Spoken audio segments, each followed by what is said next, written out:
यहाँ पे कंटेंट आपका उतना काम नहीं आने वाला है जितना कि स्किल काम आने वाला है। आपने स्किलिंग कितना किया है, हमारी माइंडसेट के लोग आपका इवोल्यूशन कर रहे हैं। कितना बोरिंग रहता होगा उस इंसान के लिए जो सुबह से शाम तक वही क्वेश्चन पढ़े जा रहे हैं। आई वुड लाइक कि आप अपने आंसर में कुछ एक्स फैक्टर, जैसा मैं हमेशा कहता हूँ, एक्स फैक्टर डालो। Hi, this is doctor Khan from KSG। आज मैं एक ऐसे मुद्दे पर बात करना चाहता हूँ जहाँ पर बहुत सारे जो व्यूअर्स हैं उनका फ्यूचर डिपेंड करता है। मेंस एग्जामिनेशन की बात करने वाला हूँ सिविल सर्विसेज के लिए।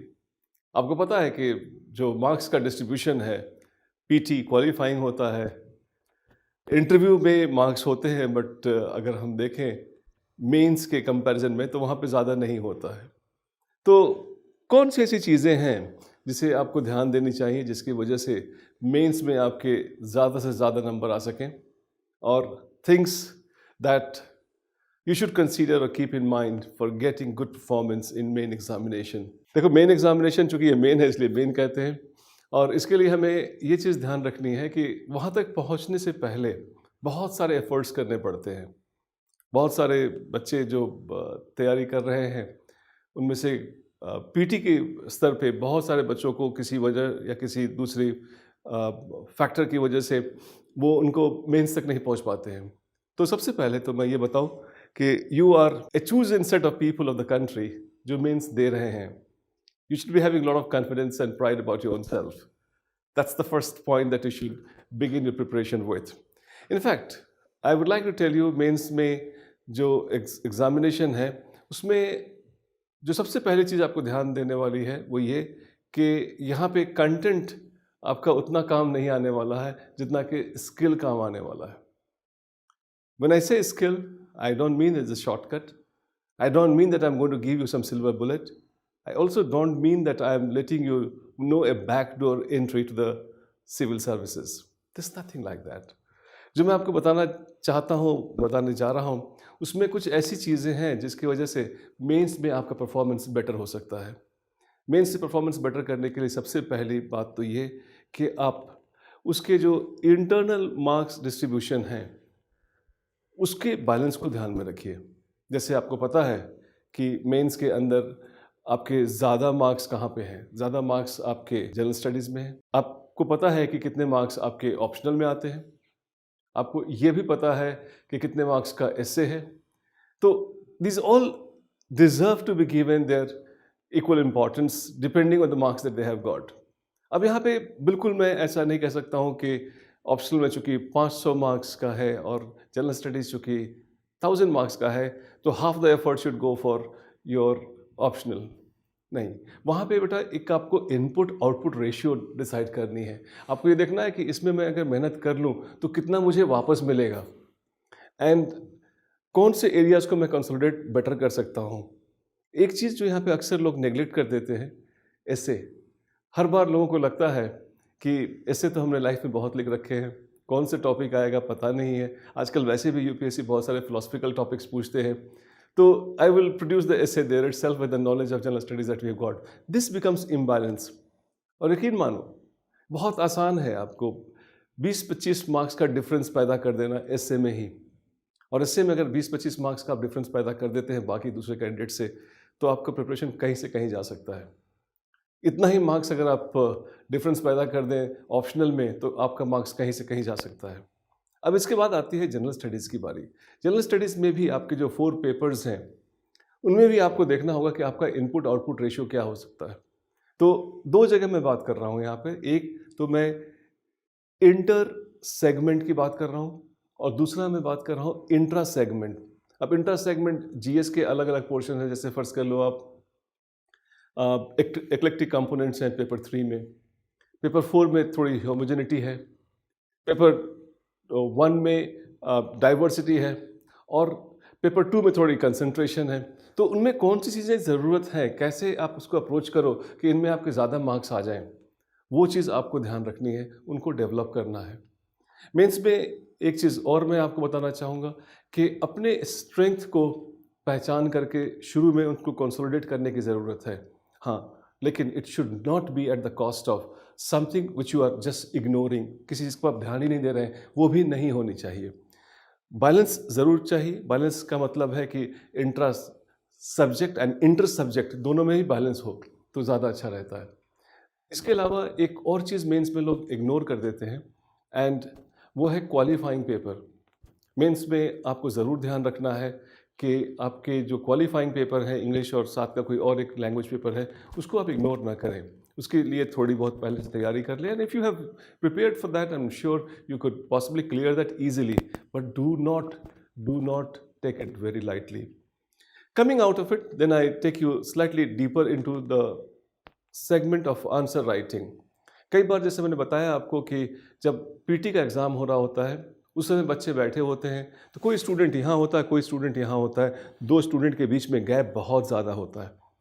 When UPSC takes a top slice mains के लिए, तो गैप, अब देखो पहले जो इतने गैप में स्टूडेंट्स थे, anybody who has got graduation could write PT examination, but only these great group of people are actually going for writing mains. जैसा मैं थोड़ी देर पहले आपको बता रहा था कि यहाँ पे कंटेंट में बहुत ज़्यादा गैप नहीं है, कंटेंट में गैप बहुत कम है। और मैंने अक्सर देखा है कि बहुत सारे बच्चे जो मार्जिनली PT पास कर रहे होते हैं, डेफिनेटली उनके पास content broadly we can say is less, but उनके पास स्किल इतना अच्छा होता है कि they write such effective answer, they end up getting top ranks of the country. So point यहाँ पर वही बात घूम फिर कर फिर आ जाती है कि आपने स्किलिंग कितना किया है। स्किलिंग पे बहुत ध्यान दें मेंस के अंदर, और स्किलिंग आती है आपकी प्रैक्टिस से। नॉलेज तो आपको दिया भी जा सकता है, पास ऑन भी किया जा सकता है, स्किल हमेशा अक्वायर की जाती है। तो answer writing is a skill, and I would like you to use lot of your own efforts to ensure that you are able to really get the skill which is required for an effective answer. Apart from that, आपको मैं mains के अंदर ज़्यादा marks लाने के लिए, ये अगर जीएस पे अगर सिर्फ बात करूँ मैं आपको, क्योंकि सबके ऑप्शनल अलग अलग हो सकते हैं, तो वहाँ मैं आपको बताना चाहूँगा कि you think from the perspective of the examiner who is evaluating your answer. कितना बोरिंग रहता होगा उस इंसान के लिए जो सुबह से शाम तक वही क्वेश्चन पढ़े जा रहे हैं, सुबह से शाम तक, सुबह से शाम तक। लेकिन अगर उसमें कोई क्वेश्चन जो उनको कुछ फ्रेशनेस दिला दे, कोई क्वेश्चन जिसमें पढ़कर उनको लगे wow, that is what I am interested that you should try and essentially incorporate or inculcate in your habit, in your style, and then in your usages. I would like कि आप अपने answer में कुछ X factor, जैसा मैं हमेशा कहता हूँ, X फैक्टर डालो। X फैक्टर में क्या हो सकता है? X फैक्टर में हो सकता है कोई फैक्ट हो ऐसा, X फैक्टर में हो सकता है कुछ ऐसे डायग्राम हो, कुछ फ्लो चार्ट हो, कुछ ऐसी चीज़ें हो जो कि आपके आंसर को बाकी लोगों से अलग करती हो। और ये बहुत ज़रूरी है कि आपके आंसर में थोड़ा अलग हो, क्योंकि आप ये देखें कि अगर जिनके स्कोर अच्छे नहीं आते मेंस में और मेंस क्लियर नहीं करते हैं, उनके भी मार्क्स 60 और 55 नहीं आते हैं, उनके भी नंबर 80-85 आ जाते हैं, और जो क्वालिफाई करते हैं उनको भी 160 नहीं आते हैं, उनको थोड़े से ज़्यादा आते हैं। मतलब अगर आपके हर क्वेश्चन में आधा, 1 या 1.5 मार्क्स एक्स्ट्रा मिलता चला गया, you can easily see that your score is going 110 and 110 plus, and that is what basically you have got the toppers are getting, कि उनको नंबर ज़्यादा मिलते हैं। और इनके बैलेंस मिलने चाहिए। किसी एक पेपर में आपको 115 आ जाए और बाकी में अगर 68 या 78 आ जाए, डेफिनेटली काम नहीं चलेगा। बैलेंस भी होना चाहिए और एवरेज आपका ऊपर जाना चाहिए, and for that you have to be very careful about it. Also मैं आपको एक और चीज़ बताना चाहूँगा यहाँ पे कि आप पिछले सालों के क्वेश्चंस को खूब एनालाइज करें और अपनी तैयारी को देखें कि क्या आप उसके करीब हैं कि नहीं। अगर उसके करीब नहीं है तो उसमें आप क्या कर सकते हैं। अपने आप को अपडेट रखें, यूपीएससी के सिलेबस को ध्यान रख करके देखें कि अभी कौन से इश्यूज करंट में चल रहे हैं। जैसे एक नेबरिंग कंट्रीज हमारा एक टॉपिक है, तो उसके साथ आप देखें कि हमारे नेबरिंग कंट्री में कौन सी चीज़ें चल रही हैं जिससे एक क्वेश्चन बन सकते हैं, and try updating your self. And also एक छोटी सी बात है कि आप अपने आप को उस एग्जामिनेशन के स्टेट से गुजारें। आपको पता है कि 5 दिन में आपके बहुत सारे पेपर हैं और कई हज़ार वर्ड्स लिखने पड़ते हैं आपको। आई वुड लाइक जब आप अपने आखिरी महीने में हैं तैयारी के मेंस के, उस समय अपने आप को कम से कम 2 बार वैसे 5 दिन का शेड्यूल बना करके अपने आप को गुजारें, ताकि जब तीसरी बार जब आप एग्जामिनेशन हॉल में उसी स्टेट से गुजर रहे होंगे तो आपको कुछ नया नहीं लग रहा होगा, you have already cross that. And do read your own answers. Lot of time जब आपके आंसर आप खुद पढ़ते हैं तो आपको लगता है इसमें तो मैं ये भी लिख सकता था, इसमें तो मेरे पास ये भी था।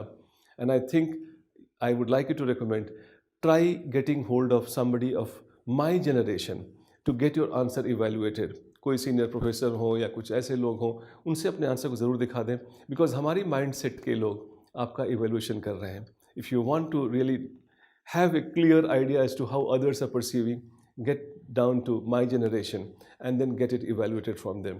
That will definitely help you, and you would be able to know that what is my areas of weaknesses and how you can consolidate and help and then work towards that. I suppose mains में practice एक बहुत ही important factor है। दूसरा important factor है practice, और अगर आप एक और जानना चाहते हैं तो तीसरा इंपॉर्टेंट फैक्टर है practice. I am sure I have been able to convey. और जितने भी लोग मेंस दे रहे हैं, हमारी बहुत सारी शुभकामनाएं हैं, and we will be very happy to be of use to you. Thank you.